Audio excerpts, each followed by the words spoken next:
A história da Grécia, ou da formação da civilização grega, se divide entre 4 tribos ou 4 povos distintos que ocuparam a Península Balcânica e aquela quantidade enorme de ilhas do Mar Egeu e daquela parte leste do Mar Mediterrâneo. As 4 tribos ou 4 povos eram os dórios, que depois se constituíram nos espartanos, os eólicos, os jônicos e os aqueus ou micênios.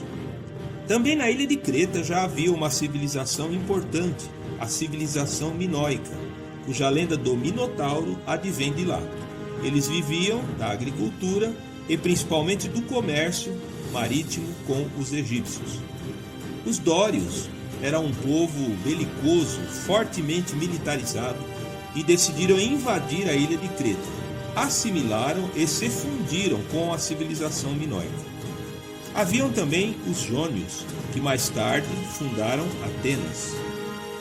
Os aqueus ou os micênios ocuparam parte da península do Peloponeso. Os eólios ocuparam a parte mais ao norte da península e depois se expandiram para o outro lado, na Ásia Menor, nas fronteiras do Império Persa. Esses 4 povos eram indo-europeus, povos originários da Ásia Central que falavam a tal da língua-mãe, ou a língua matriz da maior parte das línguas europeias, inclusive do grego. Eles tinham costumes diferentes dos outros povos, como os egípcios, sumérios, persas e babilônios, povos que já haviam se consolidado como sociedades civilizatórias.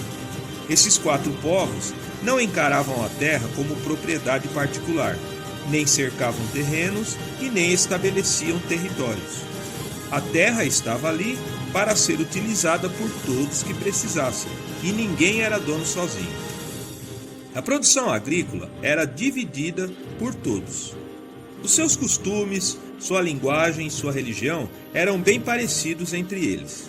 Também não adotavam o sistema de monarquia, não havia reis, mas a autoridade era conferida sempre ao ancião ou ao homem mais velho da comunidade, chamado de gênero. Essas características forjaram o surgimento não de estados nacionais assentados em grandes territórios, como no caso do Egito, da Pérsia ou da Suméria. Fez surgir cidades-estados, ou as polis. Cada poli tinha suas próprias políticas, suas próprias leis, seus sistemas de governo e os seus próprios deuses protetores e hábitos religiosos. Mas estas polis, ou cidades-estados, tinham afinidade cultural e formavam uma comunidade ou a Hélade grega, daí o termo gentílico helenos. A comunidade de cidades ou polis helenas ou gregas eram formadas por Atenas, a maior delas, Esparta, Micenas, Tebas, Creta, Mileto e Troia. Nas polis gregas não havia diferença entre meio rural ou urbano, e não eram governadas por nenhum rei ou imperador. Esta organização social favoreceu o surgimento de homens inteligentes, pensadores, observadores e filósofos, que dariam início ao culto pelo pensamento, pelo conhecimento e a compreensão das coisas do mundo. Na fase pré-socrática, o primeiro grande filósofo grego fora Tales de Mileto, que ao visitar o Egito ficou deslumbrado com a ciência e as capacidades que aquela civilização expressava através das construções e do jeito de trabalhar e de viver. Tales fora o primeiro filósofo astrônomo a fazer a previsão matemática do eclipse do Sol e da analogia do clima na agricultura. Ele acreditava na tese monista, de que tudo no universo fora criado a partir de um único elemento, que na opinião dele era a água. Um outro brilhante estudante, que depois tornou-se brilhante matemático e místico, também da escola de Mileto, fora Pitágoras, que também passou 20 anos no Egito e voltou de lá achando que a matemática é capaz de explicar tudo, inclusive o funcionamento das plantas, dos animais e do ser humano, e nos legou o famoso e prático Teorema de Pitágoras. Também o filósofo Heráclito, o fundador da metafísica. Há que se destacar também Parmênides, que achava que tudo no mundo era ilusão, e Demócrito, que já desconfiava do átomo como sendo a partícula fundamental da matéria. Com a chegada de Sócrates, em cerca de 500 a.C., os pensadores gregos, que na época eram bem materialistas e analistas pragmáticos dos fenômenos do mundo, passaram a pensar mais nas questões humanas e espirituais e no papel do ser humano diante do universo. Como a célebre frase inquisitiva: quem somos, de onde viemos e para onde vamos? E também, o que é a verdade? Sócrates nasceu em Atenas e nada se sabe até hoje sobre a sua infância. A frase famosa, só sei que nada sei, também é dele, e exprime bem a humildade e a curiosidade que ele demonstrava como pensador diante dos mistérios do mundo. Ele fora considerado como o homem mais sábio de todos os tempos, e dizia, sem hesitar, que o que o diferenciava dos outros sábios da época é que ele tinha a real noção do tamanho da sua ignorância diante dos mistérios do mundo. Os outros não têm. Seu método de aprendizado e entendimento se baseava em sempre fazer perguntas, se possível, responder fazendo perguntas, perguntar incansavelmente, de modo que fora acusado de ser ateu e de ensinar coisas erradas para os mais jovens, e com isso ele fora condenado à morte. Tudo o que sabemos sobre Sócrates nos fora informado e ensinado pelo também discípulo ateniense Platão, que também fora condenado à morte junto com Sócrates e teve que fugir de Atenas. Mas isso foi bom, pois ele viajou pela Itália e pelo Egito, estudou e aprendeu muito sobre astronomia, matemática e geometria, e quando voltou para Atenas, fundou a primeira universidade do mundo ocidental, a Academia Platônica de Atenas. Na tentativa de exemplificar a condição de ignorância em que vivem os homens, Platão criou o mito da caverna, um diálogo fictício entre o seu mestre Sócrates e Glauco, onde a caverna significa a prisão construída com as rochas dos mitos, das crenças, dos preconceitos e do senso comum, e que nossas percepções e nossos sentidos podem nos enganar e nos dar uma falsa interpretação da verdade e da realidade. Tais pensamentos revolucionaram a forma com que os pensadores observavam o mundo ao seu redor, conduziu e ajudou as sociedades futuras a progredir no conhecimento e na compreensão, principalmente no campo da ciência, da política, na forma de se comportar, no campo da ética e na maneira de se governar uma sociedade. Aristóteles, nascido na Macedônia, já era filho de um médico e também um sábio nas ciências naturais. E então decidiu se aprimorar nos seus conhecimentos na escola de Atenas e se tornou um discípulo de Platão. Formulou uma teoria muito próxima da teoria newtoniana da gravidade, onde todos os corpos seriam atraídos naturalmente na direção do centro da Terra. Os filósofos eram uma mistura de físicos, matemáticos, naturalistas e teóricos da ética e da política. E Platão era contra um sistema de governo democrático. Porém, Aristóteles já era a favor de um governo com grande representatividade do povo nas decisões, uma coisa bem parecida com a democracia. Aristóteles voltou para a Macedônia e fundou lá uma academia, parecida com a Academia de Atenas, chamada de Liceu. Uma obra que retrata muito bem o espírito das polis gregas, sua altivez, o apego dos cidadãos aos valores como o amor pela sua cidade e comunidade, a valentia e a honra, fora a narrativa lendária da Guerra de Troia contada na Ilíada de Homero, onde se misturam no confronto mitologia, deuses e heróis. As polis eram prósperas e orgulhosas, e não se rendiam facilmente à ideia de serem conquistadas e passarem a fazer parte de um reino maior ou um império. Troia era uma delas. Porém, era o sonho de muitos monarcas unificarem as polis helênicas e formarem uma grande nação ou o grande império grego. Segundo a Ilíada, Agamenon, rei de Micenas, aspirava a essa façanha juntamente com seu irmão Menelau. Os dois casaram-se com princesas espartanas e, desse modo, ampliaram o tamanho do reino de Micenas.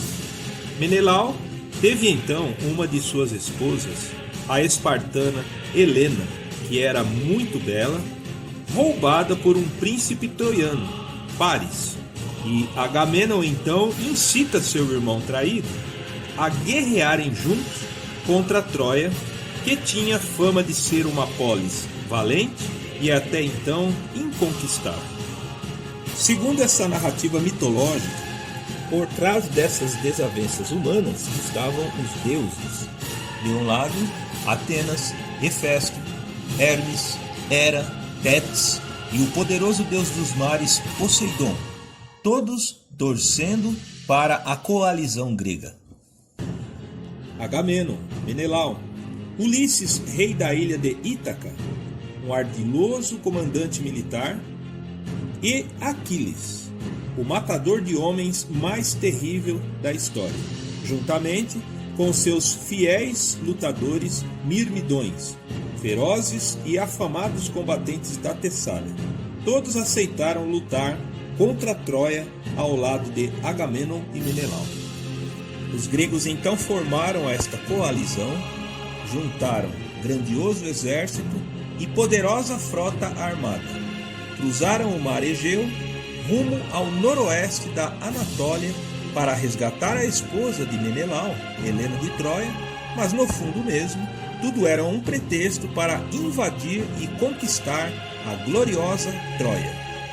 Só que para isso, teriam que primeiro enfrentar os troianos, liderados pelos príncipes Paris, o ladrão de esposas reais, seu honrado e destemido irmão Heitor, sua irmã Cassandra, que era vidente e havia previsto tudo a respeito da guerra de Troia, e as Amazonas, valentes e destemidas guerreiras, hábeis em montaria, que se aliaram aos troianos para enfrentar os gregos e defender Troia.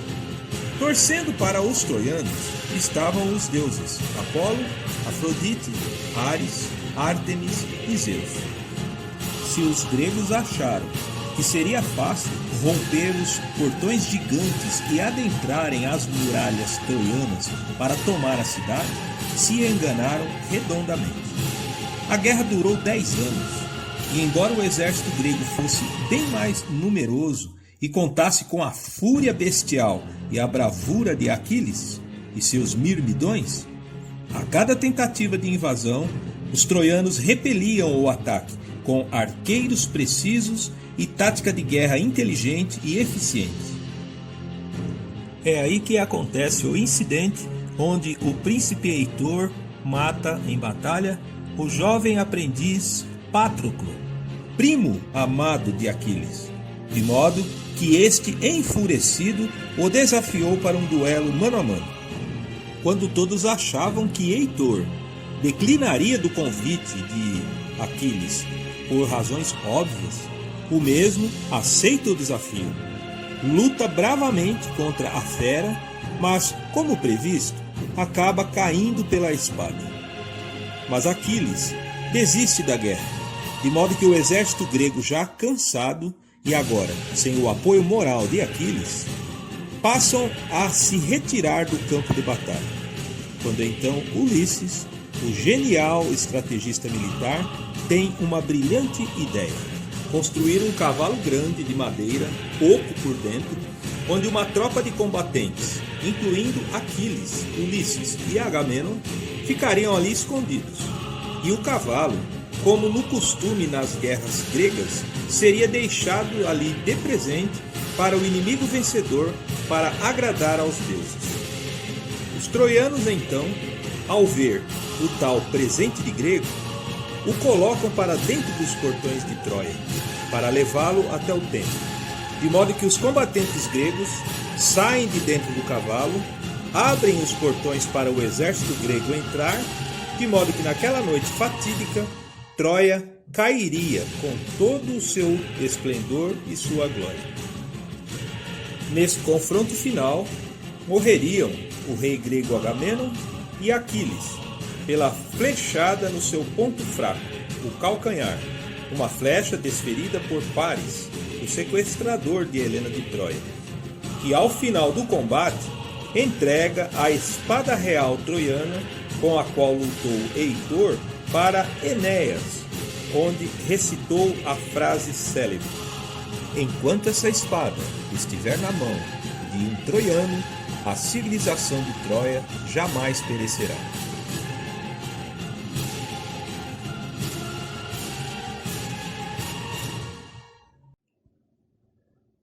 O período histórico onde se encaixa a narrativa mitológica da Ilíada de Homero chama-se período arcaico. Não há consenso entre os historiadores se de fato esta guerra aconteceu desta forma como foi contada, devido à mitologia misturada à narrativa. Porém, sabe-se que Troia realmente existiu, que era uma polis ou uma cidade helênica e que houve uma guerra na tentativa de anexá-la ao pretenso Império Grego. Entre os anos 800 e 500 a.C., as polis gregas se disseminaram por uma extensa área litorânea em torno do mar Mediterrâneo, sul-sudeste do que hoje é a Espanha, França, o sul da Itália, o entorno do Mar Negro e o norte da África. Quem rivalizava com a civilização grega neste período de colonização fora o Império Persa, sediado numa terra onde hoje é o Irã. Na realidade, quem conseguiria a façanha de unir as polis helênicas num único império seriam os macedônios, um povo do norte que não falavam a língua grega e por isso mesmo eram considerados bárbaros pelos gregos. Porém, eles adotaram as políticas e os costumes dos gregos.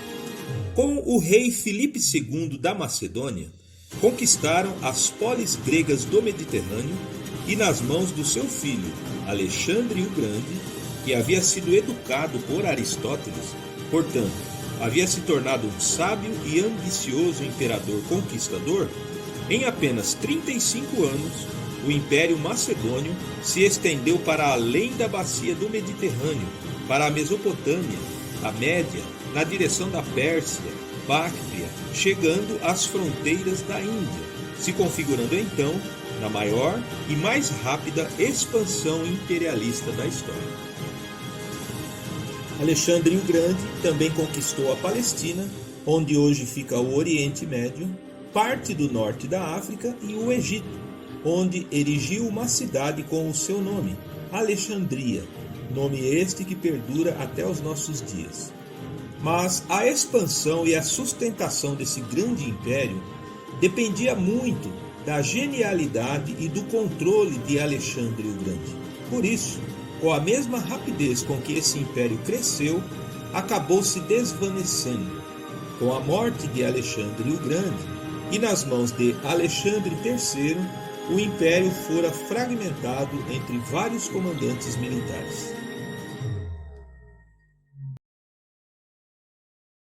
O legado cultural deixado pelos gregos determinou em muito a maneira com que a civilização ocidental se desenvolveria a partir dali. Influenciou a política e a forma de governar, influenciou a religião, influenciou o pensamento filosófico e, principalmente, influenciou a ciência. Serviu de alicerce para a construção do pensamento lógico, empírico e científico, coisa que possibilitou os avanços que vivenciamos em nossos dias.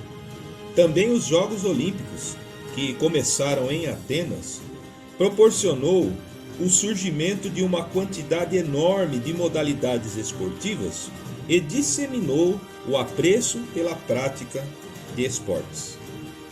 Mas outro legado importante se dava no campo da alimentação, onde os filósofos, naturalmente, proveram bastante coerência e orientação nessa prática essencial da vida humana. A geografia da Grécia era muito favorável para a produção de frutas como o figo, as uvas, de onde se desenvolveu o método de pacificação, os figos, as tâmaras, romãs e azeitonas. Também já haviam aprendido com os árabes a cultivarem e a consumirem alho, cebola, alface e favas. Também os gregos foram dos primeiros povos europeus a difundirem a criação de porcos, já que a carne de caça, como a perdiz, lebre, codornas e passarinhos, embora muito apreciados, já estavam quase em extinção. Peixe era meio que a comida dos pobres, e o cordeiro só era servido em dias de festas. 3 alimentos eram simbólicos da alimentação dos gregos: o pão, zomi, que inclusive diferenciava os gregos dos povos que não sabiam fazer pães, os bárbaros; o azeite de oliva, eleoladô, onde se produziam os melhores; e o vinho, krasi. O café da manhã dos gregos, akratismos, era pão e vinho diluído na água. O almoço, ariston, era um prato de um mingau de cevada feito com leite, e a bebida para acompanhar era a água, neró. No jantar, dipnon, aí sim se comia bem. Sempre uma entrada de tiragostos, protai, depois peixes ou carne com legumes, vodinokreas, e depois frutas e doces, treipsai. E antes de dormir, um mingauzinho de cevada de novo, dorpon. Em dias de festas, os banquetes, simpósion, servia-se todo tipo de carne, frutas raras e vinho diluído na água, e só no fim da festa se servia vinho puro para agradecer aos deuses e se brindava a saúde, higieia. Dá para perceber o começo de várias tradições alimentares que nos acompanham até hoje?